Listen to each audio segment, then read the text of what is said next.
YouTube channel ज्ञान star plus पर आपका हार्दिक स्वागत है। आज हम आपके लिए एक धार्मिक पहेली लेकर आए हैं। पहेली का उत्तर ध्यान से सुने और हाथ न धोने हत्यारो, पाँव न धोवे पापी, 6 महीना से सोचे न धनकैया छाती। तो दोस्तों आप सभी का हार्दिक स्वागत और अभिनंदन। देखिए दोस्तों, आज हमने आपके लिए कमेंट चुना है श्रीमान उत्तम पाल, जिला छतरपुर, गांव धर्मपुरा, मध्य प्रदेश वालों का। ये कहते हैं, मैं इनका कमेंट पढ़ रहा हूँ कि गुरु जी को राम राम पहुँचे जी, हम एक पहेली पूछना चाहते हैं। और पहेली में क्या लिखा है? ये लिखा है दोस्तों कि हाथ न धोवे हत्यारो, पाँव न धोवे पापी, 6 महीना में सोचे ना धन कैया छाती। दोस्तों देखिए, बहुत अच्छी पहेली है। मैं आज इसी का उत्तर देने जा रहा हूँ। इससे पहले जो भाई हमारे चैनल पर नए हैं, उन भाइयों से मेरा निवेदन है कि वे भाई हमारे चैनल को सब्सक्राइब जरूर कर दें, साथ ही बेल आइकन को भी प्रेस कर दें, जिससे कि आने वाले वीडियो का नोटिफिकेशन आपको मिलता रहे। देखिए क्या लिखा है पहली लाइन में कि हाथ न धोवे हत्यारो। ऐसा कौन हत्यारा है जो हाथ नहीं धोता है हत्या करने के बाद में? तो आप सभी को पता है कि ऐसा कौन हत्यारा हो सकता है। ऐसा एक ही हत्यारा है जो कभी भी हाथ नहीं धोता, जिसे हम महाकाल, कालों का काल, महाकाल कहते हैं। ऐसा है, उसको प्रत्येक दिन 1.25 लाख जीव भक्षण करने के लिए चाहिए। 1.25 लाख जीवों का भक्षण करता है वो काल। और देखिए, वो कभी भी हाथ नहीं धोता। ऐसा हमारे पुराण कह रहे हैं कि महाकाल प्रत्येक दिन इतने जीवों का भक्षण करता है। और इतने ही दोस्तों इस सृष्टि में पैदा हो जाते हैं। अब देखिए दूसरी लाइन में क्या लिखा है। दूसरी लाइन में लिखा हुआ है कि पाँव न धोवे पापी। तो सबसे बड़ा पापी कौन है? और फिर ऐसा कौन धोबी है जो पैर नहीं धोता अपने? देखिए दोस्तों, अपने खुद के पैर नहीं धोए जाते और अन्य सभी के पैर धो दिए जाते हैं। ऐसा एक ही है जो इस पृथ्वी को संचालित करता है, समय समय पर वर्षा कराता है, समय समय पर ताप धूप जैसी आवश्यकता होती है। वो है इंद्र भगवान। इंद्र भगवान को पापी क्यों कहा गया है? इंद्र भगवान को पापी इसलिए कहा गया है कि इंद्र ने जब समय आया उसी समय इन्होंने ऋषि मुनि, यहाँ तक है अप्सरा, सभी का उपभोग किया है, भोग किया है। यहाँ तक है कि इन्होंने तो ऋषि पत्नियों को भी नहीं छोड़ा, इसलिए इनको पापी कहा गया है। वैसे इंद्र इस सृष्टि के सबसे बड़े देवता हैं। इन अन्य देवताओं के सभी के स्वामी हैं। 33 कोटि देवताओं के स्वामी इंद्र हैं, फिर भी इनको पापी कह रहे हैं। पापी कहने का एक यही कारण है कि जब भी कोई तपस्या करता है तो उसकी तपस्या में विघ्न डालने के लिए इंद्रदेव कोई न कोई उपाय अवश्य ढूंढ लेते हैं।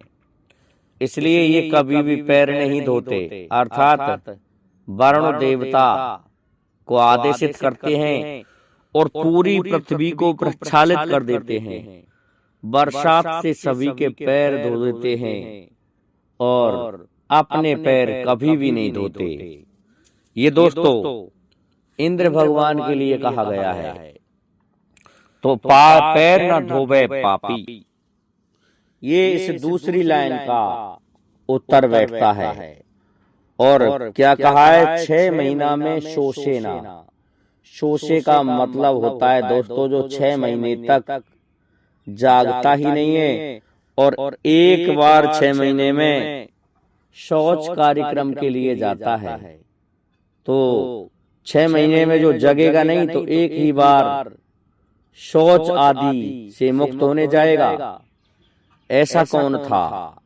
ऐसा आप सभी को पता ही है कि ऐसे महाराज कौन हुए होंगे। लेकिन देखिए, महाराज कहने पर आप सभी नाराज हो जाओगे, राक्षस कहने पर आप सभी प्रसन्न हो जाओगे, क्योंकि इन्होंने तपस्या तो की ही थी। भगवान के ये पार्षद रहे थे।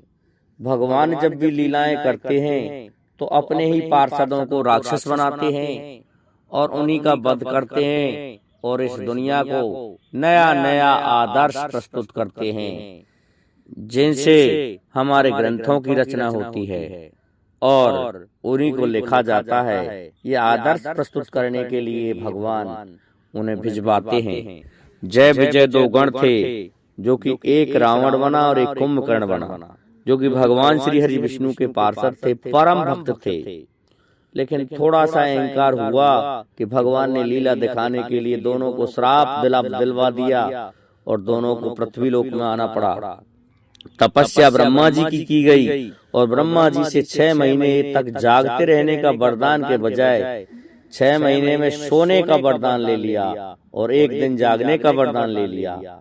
यह था कुंभकर्ण, जो कि 6 महीना में एक बार जगता था और फिर एक दिन जगने के बाद अपने शौच कार्यक्रम भोजन आदि से निवृत्त होकर के फिर सो जाया करता था, फिर 6 महीने बाद जगता था। इस तरह का उसका सिस्टम था। तो ये कुंभकर्ण था। आगे क्या लिखा है? धन कहिए छाती। अब देखिए दोस्तों, ये सभी धनाढ्य लोग हैं।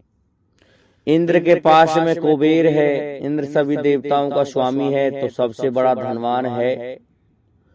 ऐसे ही कुंभकर्ण सोने की लंका में ही तो पड़ा रहता था। उसकी छाती पर हमेशा सोने में ही तो सो रहा था वो, इसलिए धन उसके पास में भी था। और कालों के काल महाकाल कहते हैं कि यदि काल की कृपा हो जाए तो इस संसार का सबसे बड़ा धनी वही व्यक्ति होता है। महाकाल के इनको कहा गया है, भगवान शिव को कहा गया है। और इनके भी पिता कौन है?